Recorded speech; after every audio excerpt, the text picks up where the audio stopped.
रसायन 10वीं क्लास का जो रसायन है उसका प्रथम अध्याय रासायनिक अभिक्रिया एवं समीकरण। इसमें हम लोग अब नियमित अध्ययन के द्वारा ही इसे केमिस्ट्री या रसायन को सीखा जा सकता है। यदि आप जैसे बचपन में 1 2 पहाड़ा याद करते ही याद किए होंगे, उसी तरह एक नया चीज है, इसमें कुछ एलिमेंट का नाम, उसका परमाणु संख्या आपको याद करना पड़ेगा। बहुत सारे कंपाउंड का भी नाम आपको याद करना पड़ेगा। इन्हीं चरणों के साथ में हम आगे बढ़ते हैं। रासायनिक अभिक्रिया एवं समीकरण। रासायनिक अभिक्रिया, रासायनिक अभिक्रिया क्या है? परस्पर जो संयोग करता है जब दो पदार्थ है ना, उसके फलस्वरूप एक नए पदार्थ का निर्माण होता है। इसको क्या करते हैं? इस प्रक्रिया को रासायनिक अभिक्रिया करते हैं। इसे समझने के लिए आप एक एग्जाम्पल मैं बतलाता हूँ लोगों को, बच्चे लोगों को, आप भी सुनिए। और यदि मान लीजिए कि कोई अकेले आदमी कोई झगड़ा कर रहा हो या अन्य लोग के साथ में, है ना, अकेले झगड़ा करे या अन्य लोग के साथ में, जब कोई विद्यार्थी है ना, जब वो झगड़ा के फलस्वरूप जब तक माथा उठा ना फूटे, है ना, तब तक उसको झगड़ा नहीं मानते। हाथ गोड़ टूट गया, है ना, हॉकी स्टिक से मारा फाड़ दिया, तब हुआ झगड़ा, उधर से लाया कूदा, है ना, तो क्या हो गया? तो क्या होगा? केस मुकदमा हो जाएगा। तो एक नया मैटर हो गया। क्या बोलता है लोग? नया मैटर हो गया, मारा फाड़ दिया, है ना। उसी तरह उसको क्या कहेंगे? झगड़ा कहेंगे। तो वहां भी हम लोग इसी तरह याद कर लीजिए। जब कोई पदार्थ अकेले या किसी अन्य पदार्थ के साथ में अभिक्रिया करता है तो एक नए पदार्थ का निर्माण करता है, एक नए पदार्थ का निर्माण करता है। तो इस प्रक्रिया को क्या करते हैं? रासायनिक अभिक्रिया करते हैं। अब देखिए, मान लीजिए इसको समझने के लिए एग्जाम्पल रूप में समझिए। मान लीजिए कि एक हाइड्रोजन है, एक ऑक्सीजन है, ठीक है। अभी बन गया कौन जी? पानी बन गया। क्या बन गया? पानी बन गया। इसको, है ना, तो आप देखिए हाइड्रोजन का क्या करना है कि जलता। क्या गलता है? जलता, है ना, जलता, है ना, ज्वलनशील होता है। आइए, सहायता करता है जलने में, सहायता, है ना।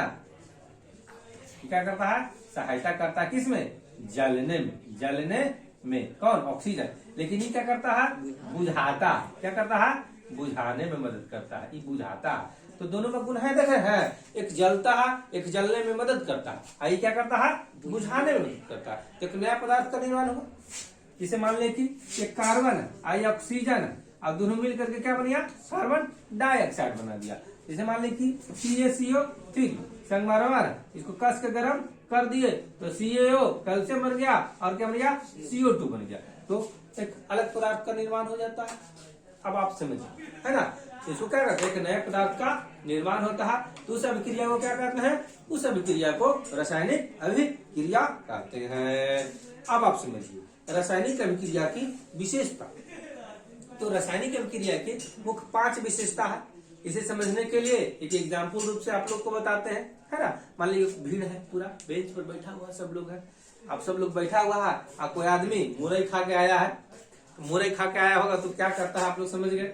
अब वो कर दिया, हवा छोड़ दिया, मान ले कि, तो अब वो क्या करेगा? पहले चुपचाप बैठ जाएगा। अब चुपचाप बैठ जाएगा तो बगल वाला, है ना, तो पहले शुरू उसका रंग देखेगा ना, तो रंग उसका देख कर दूसरा किस्म रहेगा, बदल जाएगा। पहली पहचान में आ जाएगा तो रंग बदल दिया। अगर जहां उसको बोल दीजिएगा पट से गर्म हो जाएगा, है ना, तो ताप परिवर्तन हो गया। अब ताप परिवर्तन तो ज्यादा अगर स्मेल है तो वहां आदमी भी भाग जाता है। तो क्या हो गया? अवस्था भी परिवर्तन हो गया। तो इस एग्जाम्पल के तहत आप इसे अच्छी तरह से याद सकते हैं। पहला क्या हो गया? गैस का उत्पत्ति होता है। दूसरा अवक्षेपण होता है, नीचे बैठ जाता है। उसके बाद क्या होता है? उसमें रंग में परिवर्तन हुआ, फिर गुस्सा गया, ताप में परिवर्तन हो गया, वहां से आदमी हट गया तो क्या हो गया? अवस्था में परिवर्तन हो गया। अब देखिए ताप परिवर्तन भी 2 प्रकार के। ताप परिवर्तन 2 प्रकार के। पहला ताप परिवर्तन होता है क्या चीज? ऊष्मा छेपी और ऊष्मा शोषी। तो ऊष्मा छेपी माने वैसे रासायनिक अभिक्रिया जिसमें ऊष्मा का उत्पादन, ऊष्मा निकलता है, ऊष्मा छेपी करता है। जैसे मान लीजिए कली चूना में पानी डाल दीजिएगा तो क्या होगा? वो गर्म खौले लगेगा, है ना। तो इसको कहेंगे ऊष्मा छेपी। लेकिन सोरा होता है, अमोनियम क्लोराइड सोरा होता है, उसको अगर पानी में डालिएगा तो वह ठंडा हो जाएगा। वो क्या होता है? अवशोषण, ऊष्मा का अवशोषण कर लेता है। इन्हीं शास्त्र में मैंने आप तो समझ गए हैं रासायनिक अभिक्रिया की विशेषता। अब आप समझिए रासायनिक समीकरण क्या कहते हैं। तब रासायनिक समीकरण में बोर्ड पर देखिए ये क्या है H2, तो क्या ये हाइड्रोजन है? नहीं, ये क्या है? हाइड्रोजन का संकेत है। ऑक्सीजन है? नहीं, ऑक्सीजन का संकेत है। पानी है? नहीं, पानी का संकेत है। इसका आंसर ये आप लोग देंगे। तो आप ऐसे उसको बोलिए, रासायनिक समीकरण अगर कोई पूछता है तो आप बोलिए रासायनिक अभिक्रिया में भाग लेने वाले पदार्थों का संकेतों और सूत्रों की मदद से उसका संक्षिप्त निरूपण है ना, संकेतों और सूत्रों का ये संक्षिप्त निरूपण क्या कहलाता है? रासायनिक समीकरण कहलाता है। अब रासायनिक समीकरण किसी को लिखेंगे तो रासायनिक समीकरण में दो गो होता है, प्रति अभिकारक और प्रतिफल। तो रासायनिक अभिक्रिया में जो भाग लिया वो अभिकारक, और जो मैंने उसका जो प्रोडक्ट हुआ प्रतिफल कहेगा, जो बना जो। तो दो अभिकारकों के बीच में धन चिन्ह प्लस चिन्ह बन गया, और दो प्रतिफल के बीच में भी धन चिन्ह होता है। अभिकारक और प्रतिफल के बीच में तीर का निशान होता है। इतना बात अगर आप समझ जाते हैं तो आप रासायनिक हमारा लिखने का नियम आप समझ जाएंगे। अब तो जी गैस रहता है वहां जी लिख देता है, सॉलिड रहता है वहां एस लेता है, जहां पानी रहेगा वहां एक्वा लिख देता है, ठीक ना। तो इतना आप समझ सकते हैं। तीर भी होता है, जो उड़ने वाला रहेगा उसको तीर से बना दीजिए, और जो बैठने रहेगा उसका नीचे भी तीर रहता है। ऐसे करके भी उसमें आप अवस्था के बारे में उसको सॉलिड ठोस या गैस के रूप में आप निरूपित किया जा सकता है आधुनिक में। अब है संतुलन। संतुलन के आधार पर रासायनिक समीकरण, तो संतुलित रासायनिक समीकरण और असंतुलित रासायनिक समीकरण। देखिए कार्बन और ऑक्सीजन ये हो गया असंतुलित हो गया, क्या हो गया? असंतुलित हो गया। यहाँ पर ही 2 लगाना पड़ेगा, है ना, हो गया कार्बन डाइऑक्साइड CO2 बनेगा, है ना। यहाँ पर H2O2 H2O, ये भी असंतुलित होगा। अब इसको संतुलित करने के लिए यहाँ पर करेंगे, है ना, 2 गो ऑक्सीजन है तो ऑक्सीजन करिए। अब 4 गो हो गया हाइड्रोजन, यहाँ करने के लिए 4 गो, है ना। तो अब हुआ ये संतुलित अभिक्रिया। संतुलन और, है ना, संतुलन करने के लिए दोनों तरफ एक नियम है ना। कोई भी पदार्थ को, है ना, रासायनिक अभिक्रिया में पदार्थ का न तो निर्माण होता है और न ही उसका विनाश, है ना। परमाणु संरक्षण का सिद्धांत हो गया, है ना, पदार्थ संरक्षण का सिद्धांत। या तो किसी चीज को आप न बना सकते हैं न आप उसको मिटा सकते हैं। कोई पदार्थ को न बनता है न वो मिटता, सिर्फ वो रूपांतरण होता है। चलिए इतना बात समझने के लिए, एक संतुलन करने के लिए क्या होगा, अनुमान विधि भी आप कर सकते हैं। सबसे पहले देखेंगे कि संतुलन करने में सबसे पहले मेटल का करेंगे। किसका करेंगे? मेटल का करेंगे। उसके बाद किसका करेंगे? जैसे मान लिया कि हमारे पास समीकरण है Mg, उसके बाद Mg, उसके बाद HCl, तो बन गया MgCl2 MgCl2 प्लस क्या बन गया? H2। अब इसको करिए तो मेटल तो हो गया एक को, ठीक ना, लेकिन यहाँ क्लोरीन हो गया 2 गो, तो 2 गो क्लोरीन हो गया तो HCl से 2 से गुना कर देंगे। अब देखिए 2 गो हाइड्रोजन हो गया, 2 गो क्लोरीन हो गया, तो हाइड्रोजन और 2 क्लोरीन क्या हो गया? ये संतुलित हो गया ना जी, है। इस तरह ये संतुलित हो गया। और भी बहुत सारा है, जैसे मान लीजिए एग्जाम्पल लीजिए अल्मोनियम ट्राइक्लोराइड, अल्मोनियम ट्राइक्लोराइड में जोड़ दीजिए कैल्शियम हाइड्रोक्साइड, कैल्शियम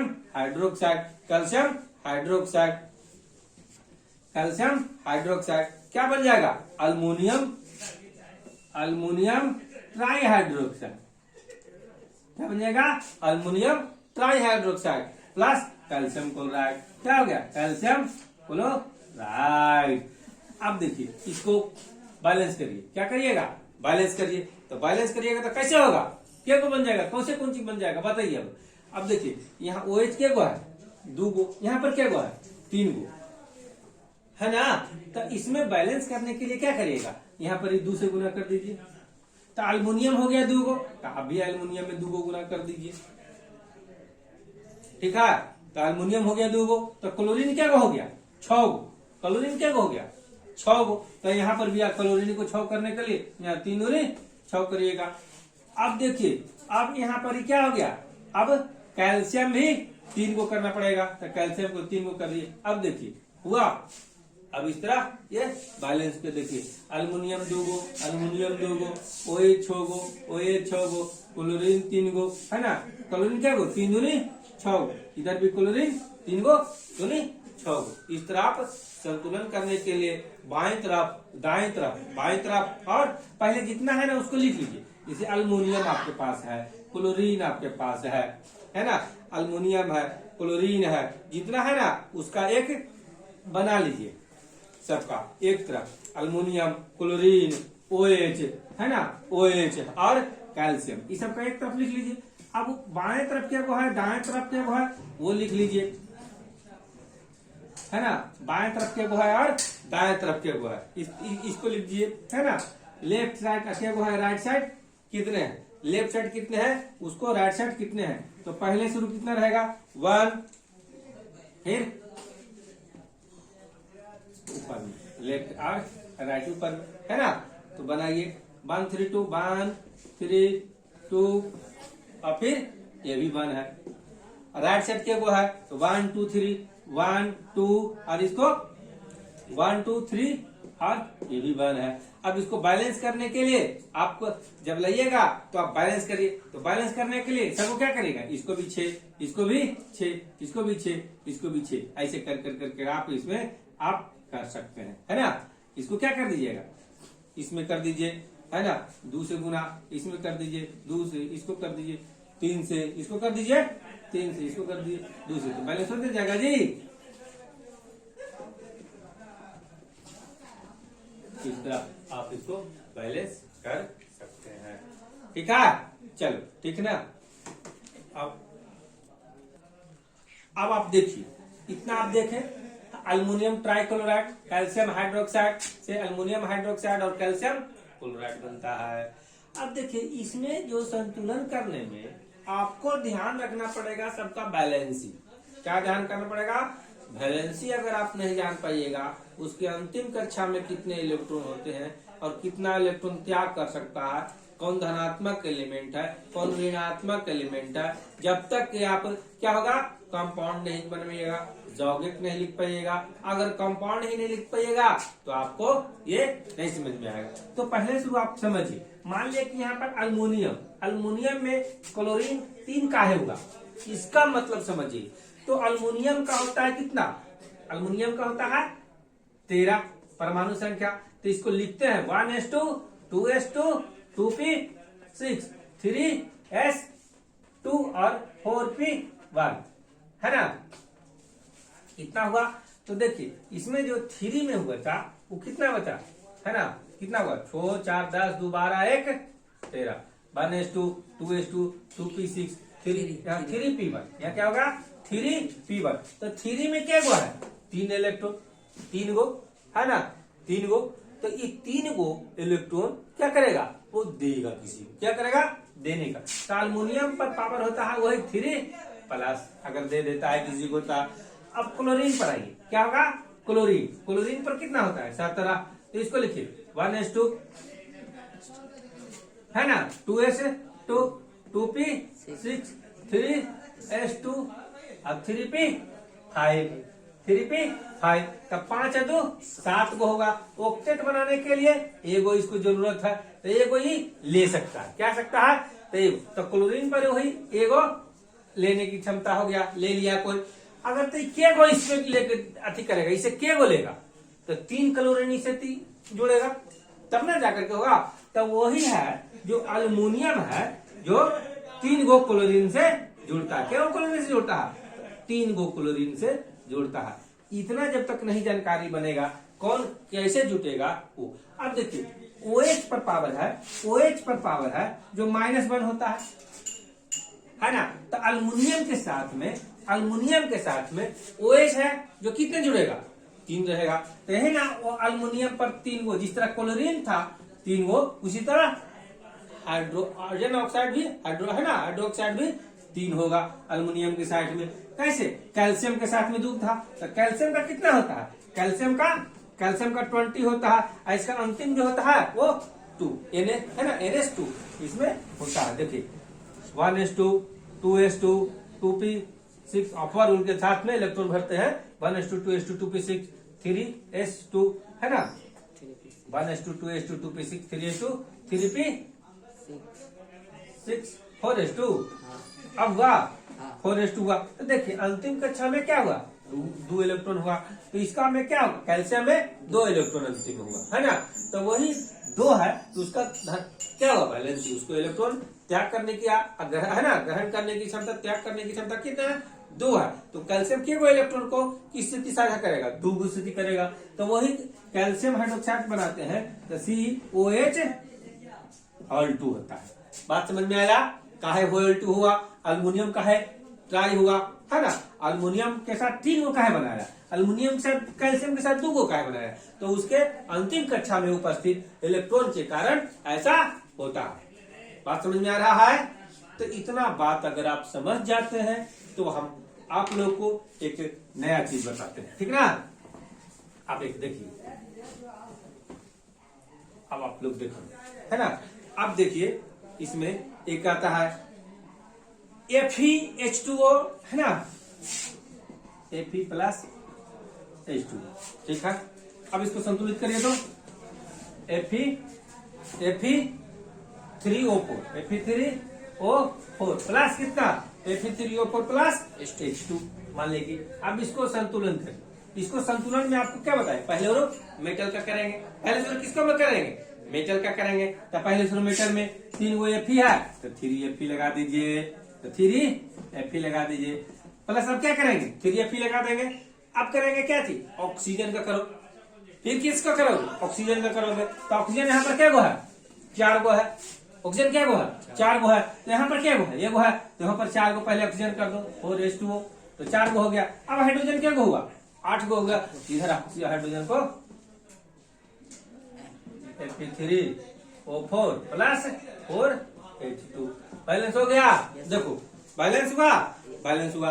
अब इसको एक विधि और है, जिससे मान लीजिए पहले जितना आपके पास एलिमेंट है वो सारे को लिख दीजिए। तो फेरिक्स है, हाइड्रोजन है, ऑक्सीजन है ना, इतना है। लेफ्ट साइड क्या है, राइट साइड क्या है, ठीक है ना। लेफ्ट साइड कौन है और राइट साइड क्या है, तो लेफ्ट साइड में हमारे पास क्या गो, 1 गो है हाइड्रोजन, 2 गो है ऑक्सीजन, 1 गो है, ठीक है। राइट साइड में क्या गो है, 3 गो है ना।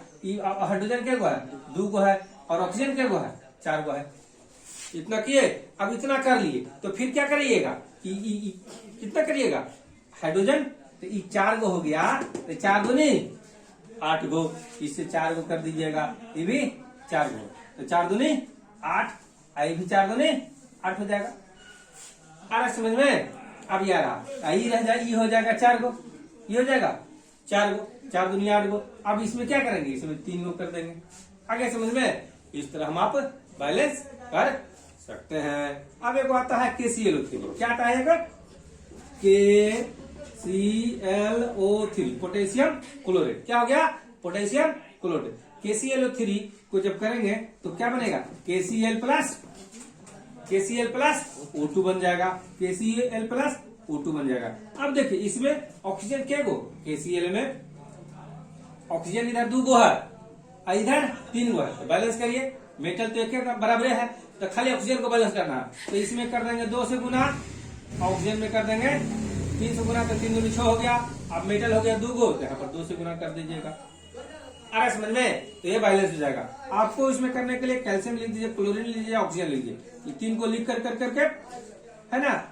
लेफ्ट साइड में क्या गो है, राइट साइड में क्या गो है, ये लिख दीजिए। तो इसमें क्या गो है, 1 गो, फिर ये गो, 3 गो, ठीक है। राइट साइड में क्या गो है, राइट साइड में भी लिखिए, ये भी 1 गो, ये भी 1 गो, 2 गो। तो इधर कर दीजिएगा क्या गो, इधर कर दीजिएगा 3 गो, इधर से कर दीजिएगा 2 से गुना, तो 3 दूनी 6 गो हो गया। अब 6 गो हो गया, तो क्लोरीन क्या गो करिएगा, क्लोरीन में 2 से गुना कर दीजिए, है ना। ऑक्सीजन में 3 से करिएगा, है ना, इसमें 2 से गुना कर दीजिए, हो गया बैलेंस। क्या हो गया, हो गया ना बैलेंस जी, हो गया बैलेंस। इस तरह आप बैलेंस करने के लिए सक्षम हो पाइएगा। संतुलन करने के दौर में आप लोग एक एग्जाम्पल और देखिए, अल्युमिनियम, अल्युमिनियम हो गया प्लस सल्फ्यूरिक अम्ल, सल्फ्यूरिक अम्ल बन गया। अल्युमिनियम हुआ और सल्फ्यूरिक अम्ल हुआ, तो देखिए अल्युमिनियम और सल्फ्यूरिक जब बनेगा तो अल्युमिनियम सल्फेट बना देगा, अल्युमिनियम सल्फेट बना देगा, है ना। अल्युमिनियम सल्फेट बनाया, अल्युमिनियम सल्फेट बना दिया, अल्युमिनियम सल्फेट बना दिया, aluminium sulphate plus hydrogen gas निकल गया। क्या निकल गया, हाइड्रोजन गैस। तो अब यहाँ पर भी सल्फेट है, जो सल्फेट पर पावर SO4 पर पावर -2 रहेगा, या इसको SO4 को 2- लिख सकते हैं। तो 2 ये इलेक्ट्रॉन को किसी से ग्रहण करेगा, तो जाकर के अल्युमिनियम में 3 है, अल्युमिनियम में 3 गो है, तो वही जाकर के 3 गो 2 6 पर है ना, बैलेंस हो गया ना जी। इसका 6 गो है, इसका भी 6 गो, तो इस तरह ये बन गया। अब इसमें बैलेंस करो, कैसे करो, बैलेंस करो अनुमान विधि। तो देखिए ये अल्युमिनियम क्या गो है, 2 गो, यहाँ 2 गो अल्युमिनियम आप मिल के दे दीजिए। फिर सल्फेट क्या गो हुआ, यहाँ पर सल्फेट क्या गो हुआ, 3 गो सल्फेट है, तो 3 गो यहाँ दे दीजिए। अब हाइड्रोजन क्या गो हुआ, यहाँ 3 दूनी 6, तो 3 गो दे दीजिए। बैलेंस हुआ, देखो तो बैलेंस होगा, हो जाना चाहिए। ऐसे मानने के लिए अब अल्युमिनियम ले लीजिए, फिर हाइड्रोजन ले लीजिए, फिर सल्फेट ले लीजिए, 3 गो हुआ ना जी। Left side right side, left side में अल्युमिनियम 1 गो था पहले, हाइड्रोजन के गो था 2 गो था, सल्फेट के गो था, सल्फेट भी 1 गो था, है ना, SO4 सल्फेट को, है ना, 1 गो था। इधर क्या गो था, इधर सल्फेट 3 गो था, सल्फेट क्या गो था 3 गो था, हाइड्रोजन क्या गो था 2 गो था, है ना, हाइड्रोजन 2 गो था। अब इसमें क्या गो था, अल्युमिनियम 2 गो था, अल्युमिनियम क्या गो था 2 गो था, तो 2 गो था, तो इधर से 2 से गुना कर दीजिए, बैलेंस, पहले मेटल बैलेंस कर लीजिए। फिर सल्फेट क्या गो, इधर करिएगा 3, तो इधर करिएगा, इधर 3 करिएगा, तो हो गया ना, 3 गो इधर हो गया। अब हाइड्रोजन को करिए, हाइड्रोजन को करिएगा, तो 3 गो इधर, 3 गो इधर, तो 3 दूनी 6, 3 दूनी 6 हो गया बैलेंस। अरे समझ में बात। तो अरे इस तरह रासायनिक समीकरण को नियमित जब तक प्रयास नहीं करिएगा, नियमित है ना, उसका जब प्रैक्टिस करिएगा बहुत, तब जाकर के आपको संतुलन में कोई भी दिक्कत नहीं होगी।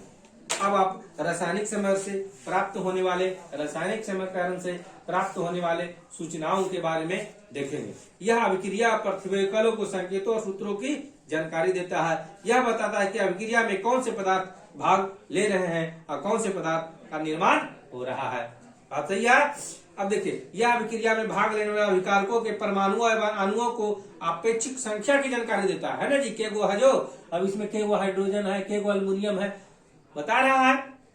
यह अभिक्रिया के फलस्वरूप निरपत प्रतिफलों एवं अणुओं को संख्या को जानकारी दे देता है।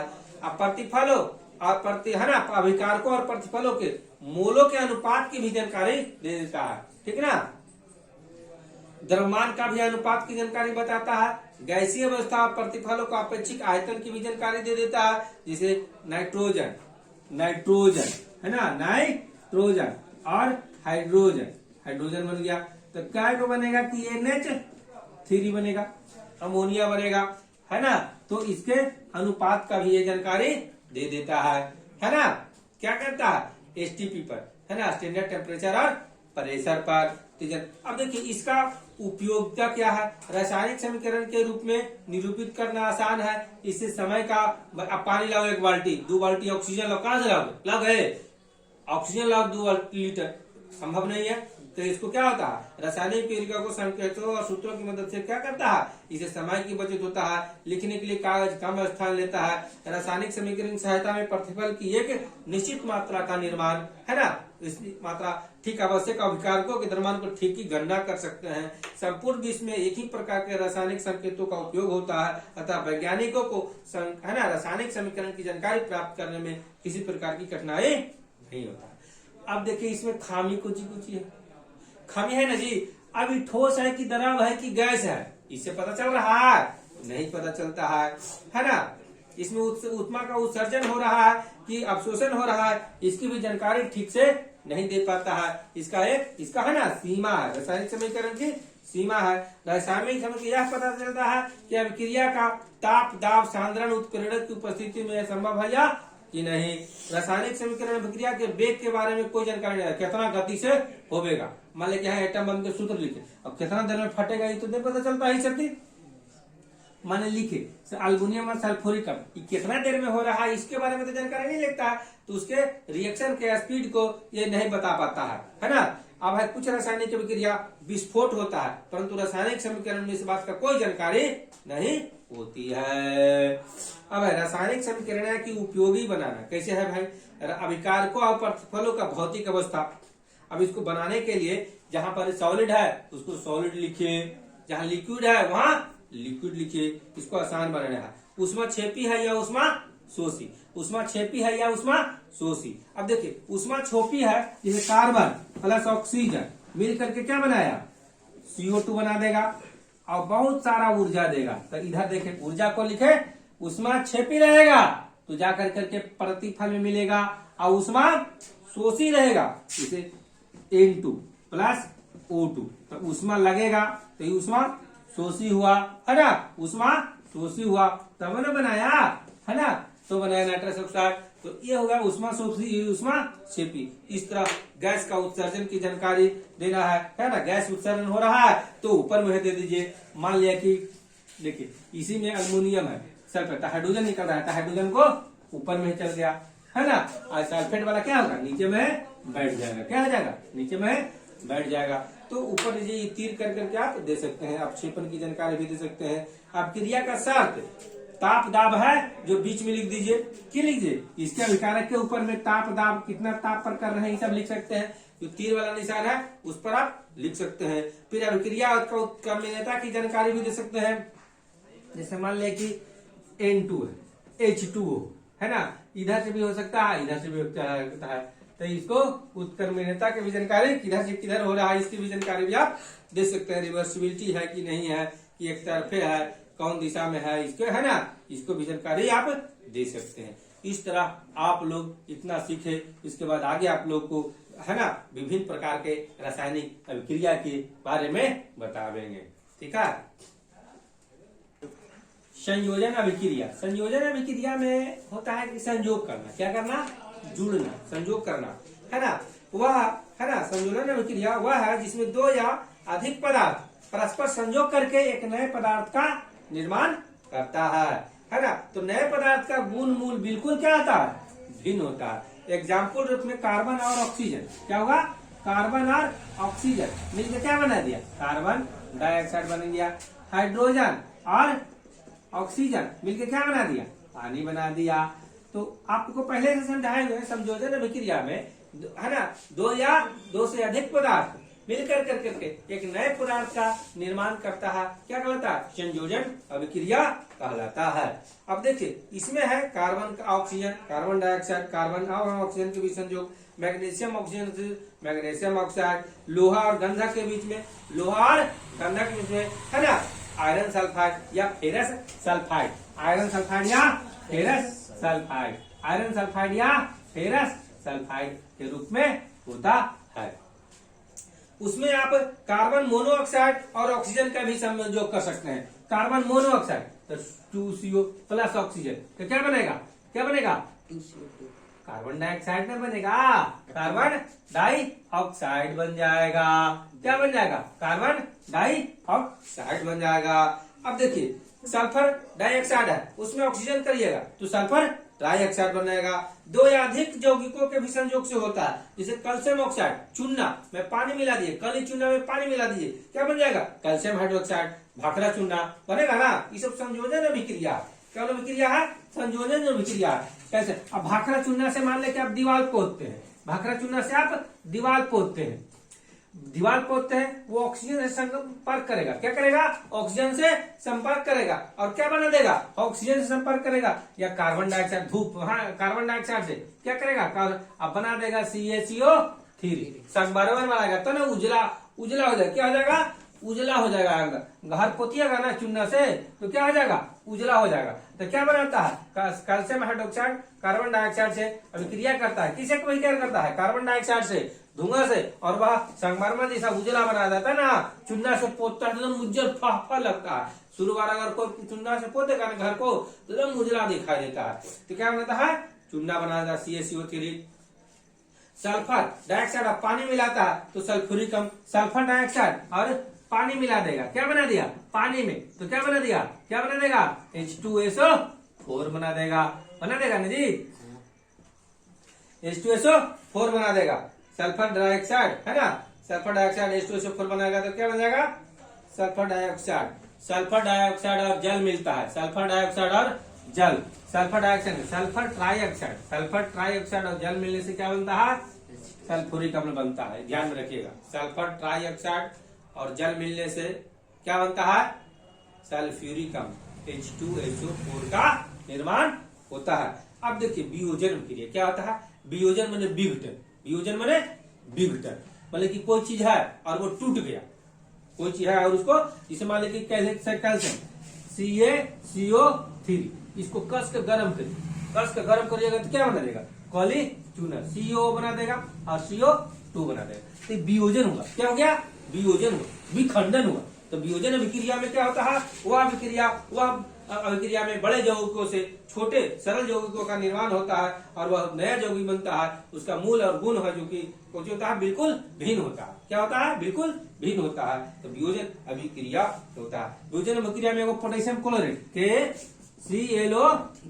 KClO3 में KCl बनाया प्लस O2 ऑक्सीजन बनता है। ऑक्सीजन का निर्माण पोटेशियम क्लोराइड से होता है, पोटेशियम क्लोराइड से होता है। किससे होता है? पोटेशियम क्लोराइड से होता है। पोटेशियम क्लोराइड किससे? पोटेशियम क्लोराइड से होता है, पोटेशियम क्लोराइड से। किससे? पोटेशियम क्लोराइड से।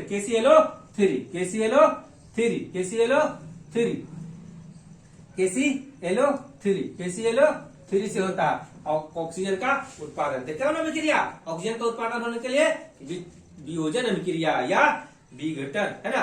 अब घटन अभिक्रिया का फलस्वरूप होता है जैसे फेरिक सल्फेट, FeSO4 और 7H2, FeSO4 और 7H2, ये जो है इसको बनाए, है ना। इसको जब करते हैं हरा कसिल, इसको कहते हैं FeSO4 7H2 को क्या कहते हैं? हरा कसिल। अब इसको जब जल में घुराएंगे तब फेरिक सल्फेट अलग हो जाएगा, जल अलग निकलेगा। क्या निकलेगा? जल अलग निकलेगा। तो इस तरह इसको सल्फर डाइऑक्साइड बनने के लिए इसको क्वथन नली में निकलता है ना सल्फर डाइऑक्साइड, उसमें विधि से इसमें सल्फर डाइऑक्साइड खूब निकलता है FeSO4 और 7H2 से थी, है ना। तो इसको हरा कशिश भी बोलते हैं, FeSO4 7H2O को। अब इतना जब आप जान गए, है ना, वैद्युत अब इसमें आइए क्या चीज? वैद्युत अपघटन। क्या करिए?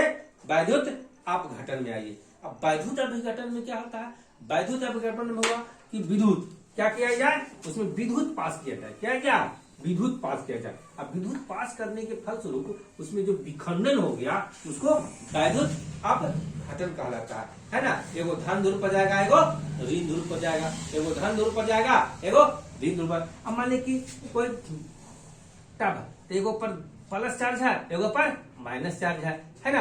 अब इस तरह आप बनाए हुए हैं, एक प्लस है एक माइनस है। मान लीजिए पानी टूटा, क्या टूटा? बहुत हाई वोल्टेज इसमें दे दिए। क्या दे दिए? बहुत हाई वोल्टेज इसमें दे दिए। बहुत हाई वोल्टेज जब दे दिए तो हाई वोल्टेज के कारण क्या हो गया? इसमें पानी है जो टूट गया, H2O और ऑक्सीजन। तो ऑक्सीजन पर हो गया माइनस, तो चल जाएगा धन ध्रुव की तरफ, और हाइड्रोजन पर प्लस है तो चल जाएगा ऋण ध्रुव की तरफ में। आ रहा है समझे? ये हो गया धन ध्रुव, ये हो गया धन, ये हो गया ऋण।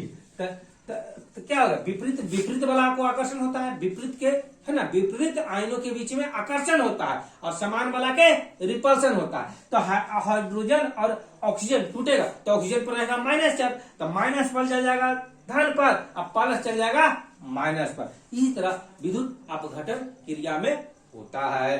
अब मान लें कि NaCl टूटा, नीमक टूटेगा तो NaCl मान लें कि टूटेगा। क्या टूटेगा? NaCl सोडियम में टूट गया और क्लोरीन में टूट गया, तो क्लोरीन जाएगा धन ध्रुव पर और सोडियम जाएगा ऋण ध्रुव पर। इस तरह उसका होता है। अब इस तरह अब आप जानिए विद्युत उपघटन में क्या होता है?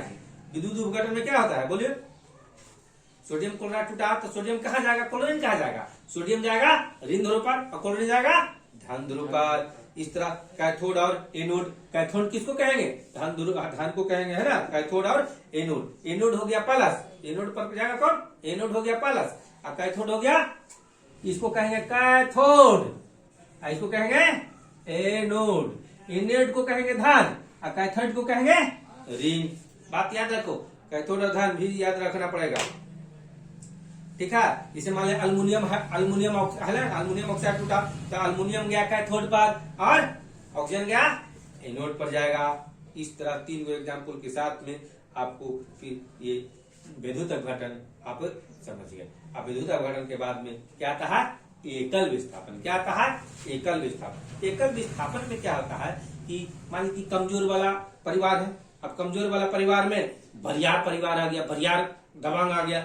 मान लीजिए शेर का मांग है, तो शेर का मांग में रहता है वो कमजोर मान लीजिए बाघ है। अब होने से बड़का बाघ आ जाएगा तो क्या करेगा, छोटका बाघ भाग जाएगा। छोटका बाघ क्या हो जाएगा, भाग जाएगा और पूरे पर कब्जा कर लेगा।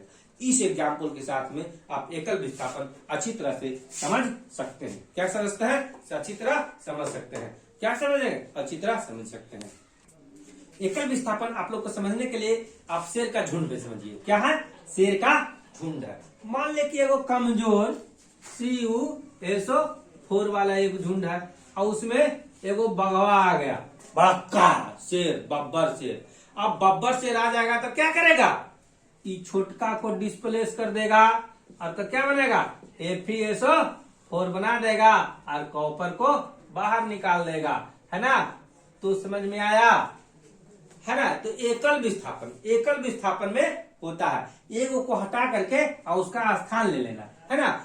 बड़का बाब शेर आ जाएगा तो छोटका शेर अपने से भाग जाएगा, पूछ दबा कर करके और क्या आ जाएगा, बड़का आ जाएगा। तो यहाँ पर कॉपर सल्फेट है, तो कॉपर है कम रिएक्टिव किसके अपेक्षा, आयरन के अपेक्षा। तो कॉपर है जो आप अपना अलग स्थान बना लेगा और FeSO4 का निर्माण हो जाएगा। एक एग्जाम्पल। दूसरा एग्जाम्पल में आइए, कॉपर है जो सिल्वर, अब ये कॉपर है जो सिल्वर, किसमें, सिल्वर नाइट्रेट AgNO3 में आइए। अब क्या करेगा, यहाँ पर कौन हो गया बाघ, यहाँ पर कॉपर हो गया बाघ और सिल्वर हो गया कम वाला कमजोर का।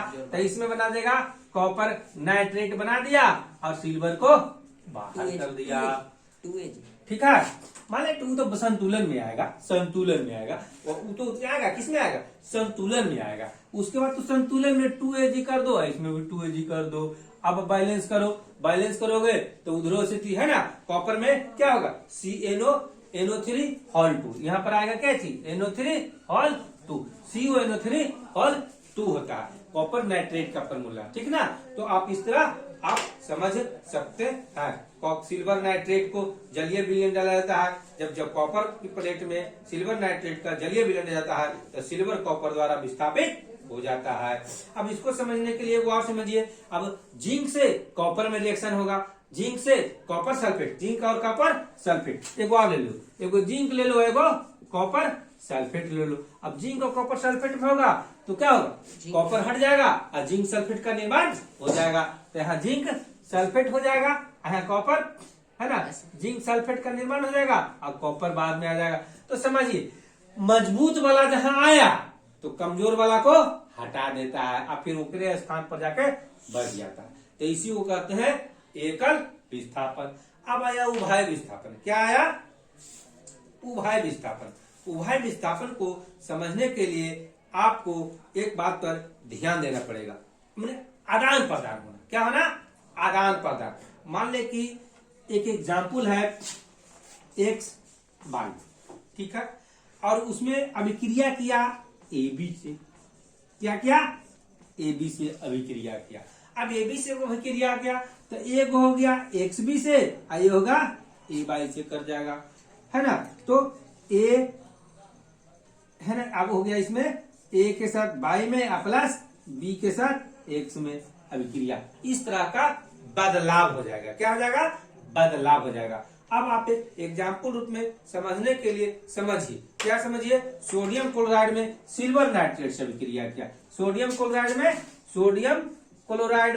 सिल्वर नाइट्रेट से किया, सिल्वर नाइट्रेट से किया, AgNO3 से किया, किसे किया, AgNO3 से किया, सिल्वर नाइट्रेट से किया। अब सिल्वर नाइट्रेट से करिएगा तो AgCl बन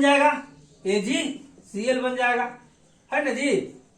अब यह है सिल्वर और सोडियम नाइट्रेट बना जाएगा, सोडियम नाइट्रेट का इधर बन जाएगा। बस खल विस्थापन हो गया, आदान प्रदान हो गया एक दूसरे को। इसी को कहते हैं हम लोग क्या चीज, उभय विस्थापन। क्या हो गया, उभय, आपसी दल बदल हो गया, आपसी क्या बोलो, वह विस्थापन वैसे दो यौगिक को आयनों और विभव के आदान प्रदान करके एक नए यौगिक का निर्माण करता है। क्या होता है?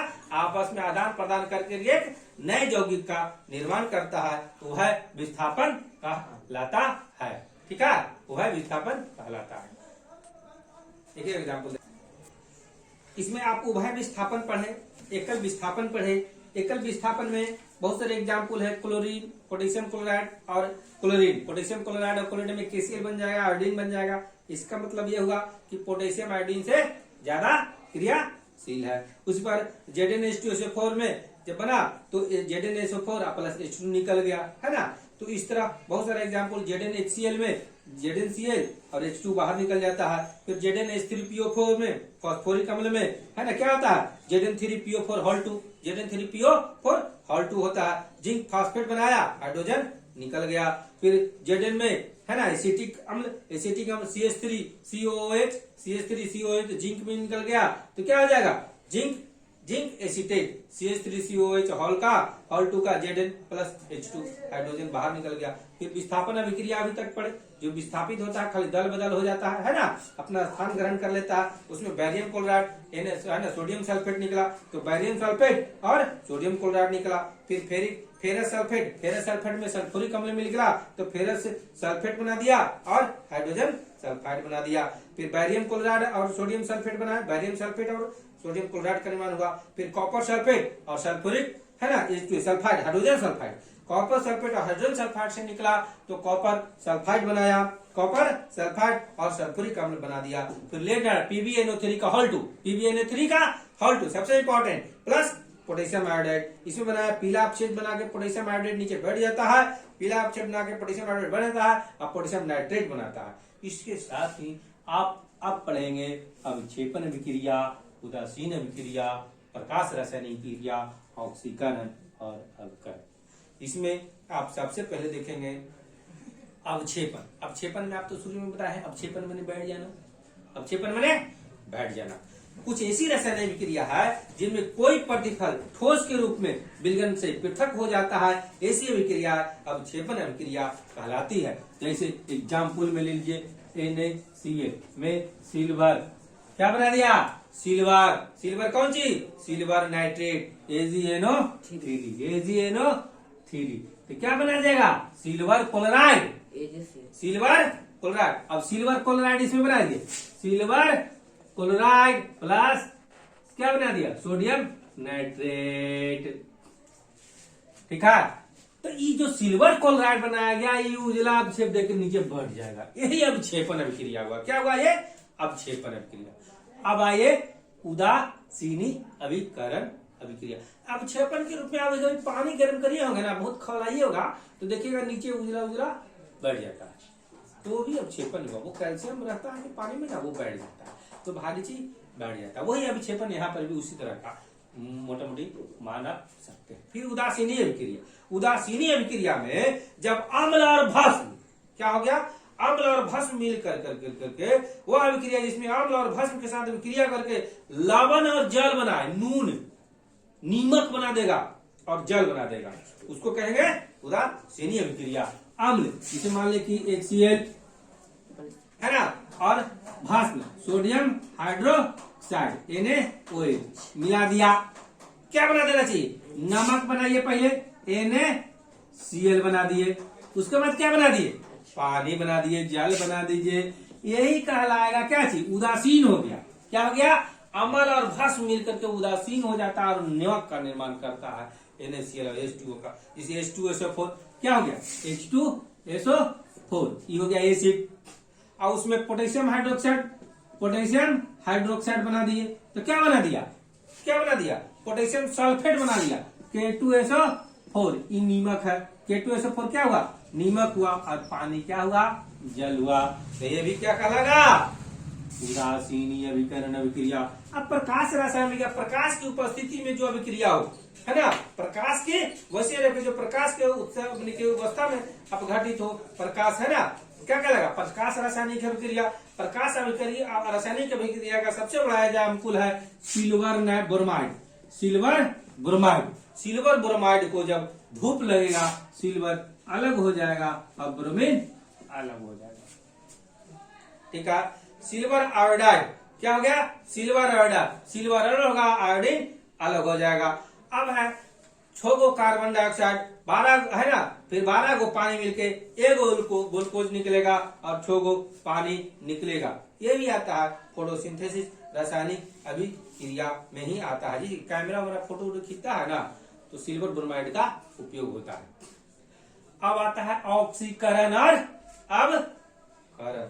रासायनिक एक विशेष प्रकार की रासायनिक जो सदैव साथ साथ होती है उसको रिडॉक्स। वैसा रासायनिक क्या जिसमें ऑक्सीकरण भी हो और अवकरण हो, उसको क्या कहेंगे? रिडॉक्स। वेरी इंपॉर्टेंट, सबसे ज्यादा पूछे जाने वाला प्लस 10th क्लास में सबसे ज्यादा पूछे जाने वाला प्रश्न है रिडॉक्स अभिक्रिया क्या कहलाता है ना? रिडॉक्स अभिक्रिया क्या कहलाता है? तो वैसे अभिक्रिया जिसमें रासायनिक ऑक्सीकारक और अभिकारक अभिक्रिया दोनों साथ साथ हो, वैसी रासायनिक अभिक्रिया को क्या कहते हैं? रिडॉक्स अभिक्रिया कहते हैं। तो फिर अब इसका ऑक्सीकरण क्या हुआ भाई? ऑक्सीकरण वैसी रासायनिक क्रिया है जिसमें किसी तत्व का ऑक्सीजन का संयोग हो और हाइड्रोजन का निष्कासन हो। ऑक्सीजन का संयोग हो और हाइड्रोजन का निष्कासन हो। तो ऑक्सीजन का संयोग हो तो क्या बना दिया? CO2 बना दिया। ऑक्सीजन का संयोग हो गया तो ऑक्सीकरण। पूरे जो आती है पृथ्वी है वो क्या है?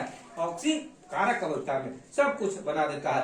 सल्फर का वायु में जलना, सल्फर डाइऑक्साइड ऑक्सीकरण अभिक्रिया है ना, सब ऑक्सीकरण है। तो कभी कभी बिना है ना हाइड्रोजन का, कभी किसी जगह से हाइड्रोजन का भी होता है निष्कासन। सांद्र हाइड्रोक्लोरिक अम्ल में मैग्नीशियम ऑक्साइड से रिएक्शन करता है तो MnCl2 और H2O और Cl2 बनता है। इसमें हाइड्रोजन का निष्कासन होता है, अतः ऑक्सीजन का निष्कासन भी क्या हुआ? ऑक्सीकरण हुआ। हाइड्रोजन का निष्कासन भी क्या कहलाता है? ऑक्सीकरण कहलाता है। एग्जाम्पल ले लीजिए, HCl में क्या हो गया? MnO2 रिएक्शन करेगा तो क्या बना देगा? MnCl बना देगा, MnCl बना देगा, MnCl2 क्या बना देगा? MnCl2 और H2O बनेगा करेगा प्लस हाइड्रोजन निकल जाएगा। इसमें क्या निकल गया? हाइड्रोजन। इसमें जो MnCl2 प्लस क्लोरीन है ना, क्लोरीन निकला। तो इसमें जो हाइड्रोजन का इसमें से बिलगाव जो हो गया, निष्कासन हो गया क्लोरीन के छोड़ करके, तो क्या हो गया? ये भी ऑक्सीकरण हुआ। तो ऑक्सीकरण में ऑक्सीजन का संयोग हो गया किसका? ऑक्सीजन का और हाइड्रोजन का निष्कासन। हाइड्रोजन का माइनस दे दिया मैंने निष्कासन, अब प्लस दे दिया मैंने जुड़ना। ठीक है, ऑक्सीकरण कहलाता है। क्या कहलाता है? ऑक्सीकरण। अब अवकरण सीधे उल्टा। अवकरण में सीधे उल्टा, हाइड्रोजन का संयोग और ऑक्सीजन का निष्कासन। अब क्या कहलाएगा?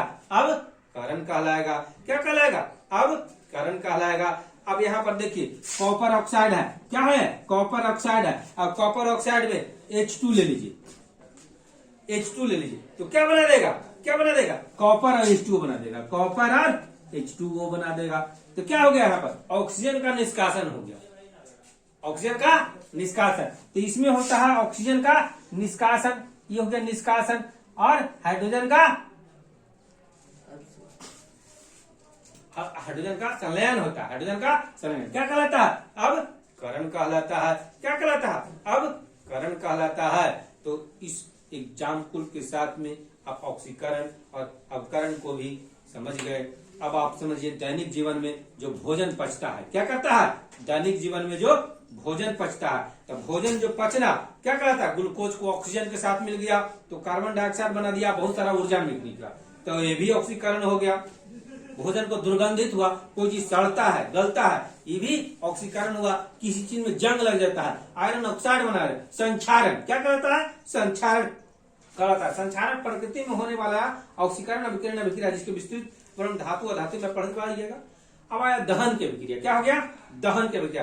दैनिक जीवन में दहन की कई अभिक्रिया है। ज्वलंत रूप में LPG हुआ है ना, इसमें जलता है, जलने में क्या होता है? ऑक्सीजन मदद करता है। दहन कैसे करते हैं? इस पदार्थ के ऑक्सीजन के है ना, ऑक्सीजन में जलने पर उष्मा का प्रकाश उत्पन्न होता है, उष्मा और प्रकाश उत्पन्न होता है। जलने है ना, जलने की इस क्रिया को दहन करते हैं। क्या कहते हैं?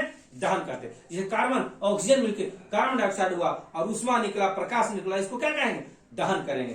कभी सल्फर ऑक्सीजन, सल्फर डाइऑक्साइड निकला और दहन हुआ, क्या हुआ, दहन हुआ। तो बहुत सारे पदार्थ दहनशील होते हैं और अदहनशील होते हैं। वैसे पदार्थ अदहनशील कहलाते हैं जो नहीं जलता है, क्या होता है, नहीं जलता है, अदहनशील पदार्थ कहते हैं। कभी कभी मैग्नीशियम और नाइट्रोजन में जलकर, है ना, मैग्नीशियम और धातु नाइट्रोजन में जलकर क्या बनाता है, मैग्नीशियम नाइट्राइड बनाता है। Mg और N2 मिलकर के Mg3 और N2 बना देता है, Mg3 N2 बना देता है। इसको भी हम क्या करेंगे, ऑक्सीकरण भी कहेंगे। तो हमेशा ऑक्सीजन की उपस्थिति हो ये जरूरी नहीं है ना। कभी कभी ऑक्सीजन नहीं उपस्थित रह करके भी क्या होता है, ऑक्सीकरण की अभिक्रिया हो सकती है ना। जिसे मान ले कि अब मैग्नीशियम हुआ और क्या हुआ, नाइट्रोजन हुआ, मैग्नीशियम हुआ और नाइट्रोजन हुआ। अब मैग्नीशियम और नाइट्रोजन मिल करके बना देगा Mg3 और N2, मैग्नीशियम नाइट्राइड। तो इसमें जो हुआ ये भी हुआ कौन थी, ऑक्सीकरण, ये भी हुआ ऑक्सीकरण। तो आप लोग समझिए, ऑक्सीकरण की अभिक्रिया हमेशा की नहीं हो कि ऑक्सीजन हो। ऑक्सीजन का सामान्य रूप से तो ये बिल्कुल है फॉर्मूला, लेकिन विवाद रूप में आप इसको भी कह सकते हैं। इस तरह एक जलती हुई मोमबत्ती को क्लोरीन में ले जाइएगा, जलती हुई मोमबत्ती को क्लोरीन में ले जाइएगा तो क्या बनेगा, हाइड्रोजन क्लोराइड बन जाएगा, हाइड्रोजन क्लोराइड। तो क्लोरीन में भी हुआ ऑक्सीकरण, क्लोरीन में भी हुआ ऑक्सीकरण, है ना, क्या हुआ, क्लोरीन में हुआ ऑक्सीकरण। आप लोग समझ रहे हैं। दहन, दहन किसको कहते हैं, किसी पदार्थ में ऑक्सीजन के साथ जलने पर प्रकाश और ऊष्मा उत्पन्न करता है, उसको कहते हैं दहन की, है ना, वो क्रिया को दहन कहते हैं। दहन में ये जरूरी नहीं कि ऑक्सीजन ही उपस्थित हो, कभी कभी ऑक्सीजन नहीं रह करके भी, जैसे क्लोरीन की उपस्थिति में पेटो, है ना, पेटाकोसेन सी, है ना, C25H52, C25H52 को क्या किसके साथ कर दिए, किसके साथ कर दिए, तो क्लोरीन के साथ कर दिए। 26 को क्लोरीन Cl2 के साथ कर देंगे तो क्या बन जाएगा, तो 25 को कार्बन अलग हो जाएगा, 25 को कार्बन अलग हो जाएगा और 25 को कार्बन अलग हो जाएगा और बाकी बच जाएगा 52 को HCl बन जाएगा, 52 को HCl बन जाएगा। तो ये भी अभिक्रिया ऑक्सीकरण का ही अभिक्रिया है, क्या है, ऑक्सीकरण का ही एग्जाम्पल है। अब देखिए, वैसे पदार्थ जो दहन में पोषक हो, पोषक है ना, पोषक कहेंगे, दहन का पोषक हो गया। और वैसे पदार्थ जो दहन का पोषक ना हो, अब पोषक कहेगा, नॉन सपोर्टर, कम, है ना, अब कम्बसन कहलाएगा। दहन के लिए 3 गो बात जरूरी है। दहन के लिए पदार्थ होना चाहिए, दहन के पोषक की पदार्थ की उपस्थिति है, और ज्वलन ताप, उसमें ताप दीजिएगा तो ना चलेगा, तो ज्वलन ताप की आवश्यकता होती है। अब ज्वलन ताप क्या है, क्या, जिस ताप पर, वह न्यूनतम ताप पर जब कोई पदार्थ जलना प्रारंभ कर देता है, उस ताप को हम क्या कहते हैं, ज्वलन ताप कहते हैं। वेरी इंपॉर्टेंट क्वेश्चन, सबसे ज्यादा 10th में पूछे जाने वाला प्रश्न, बार बार नहीं बोलता हूँ। जिस न्यूनतम ताप पर, है ना, जिस न्यूनतम ताप पर कोई पदार्थ जलना प्रारंभ कर दे, कोई पदार्थ जलना प्रारंभ कर दे, उस ताप को हम क्या कहते हैं, ज्वलन ताप। तो देखो, पेट्रोल में तुरंत आग लग जाता है ना, और उसी को मोबिल को डलाइएगा तो खूब देर पर जलेगा, है ना, उसके बाद लकड़ी को जलेगा और देर चलेगा, है ना। तो इस तरह धीरे धीरे ज्वलन ताप बढ़ते चल जाता है। सबसे न्यूनतम ज्वलन ताप किसका होगा, परनोदक का होगा, तो तुरंत लग जाएगा, है ना। उसके बाद पेट्रोल का हुआ, उसके बाद किरासन का, तब डीजल का, तब जाकर के फिर मोबिल का, फिर जाके लकड़ी का, फिर आगे चल जाएगा, है ना, ज्वलन ताप बढ़ते चल जाएगा। तो ज्वलन ताप हुआ।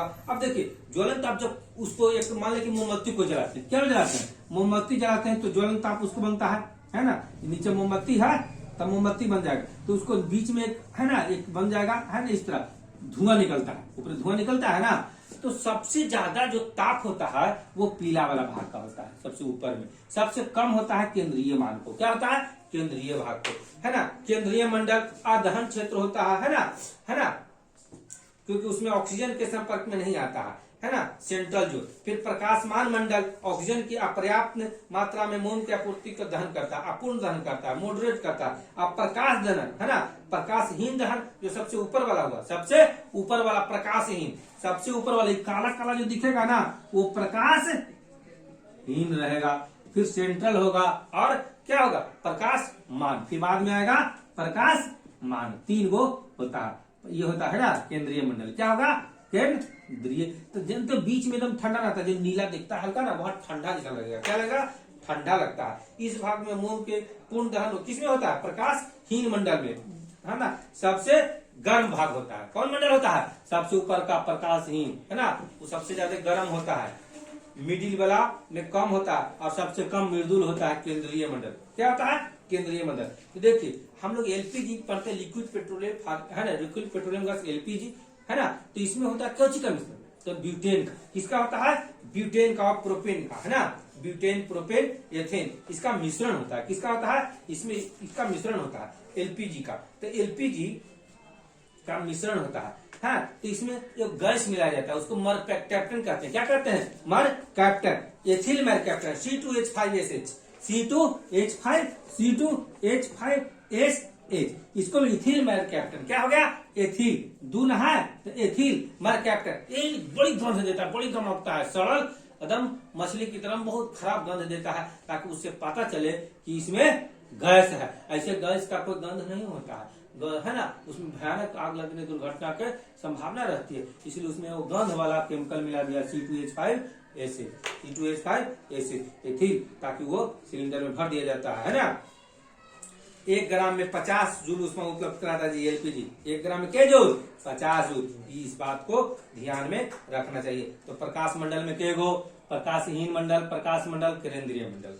केंद्रीय मंडल, प्रकाश मंडल और प्रकाशहीन मंडल। सबसे ज्यादा तेज ताप किस में? प्रकाशहीन मंडल में। प्रकाश मंडल में तो है ना ऑक्सीजन का, है ना, कम दहन होता है, और केंद्रीय मंडल में तो होता ही नहीं है, अदहनीय होता है। इसलिए समझे दियाशाला की तिल्ली भी वहां पर रख दीजिएगा तो नहीं जलेगा मोमबत्ती के ज्वाला में। तो मोमबत्ती के ज्वाला बनाने के लिए कभी कोई पूछता है तो इस तरह आप बना दीजिएगा, ठीक ना। तो इस तरह आप लोग ऑक्सीकरण के आपूर्ति, ऑक्सीकरण के आपूर्ति के कारण क्या हुआ? ऑक्सीजन भरपूर मात्रा मिलेगा तो बढ़िया से जलेगा, है ना।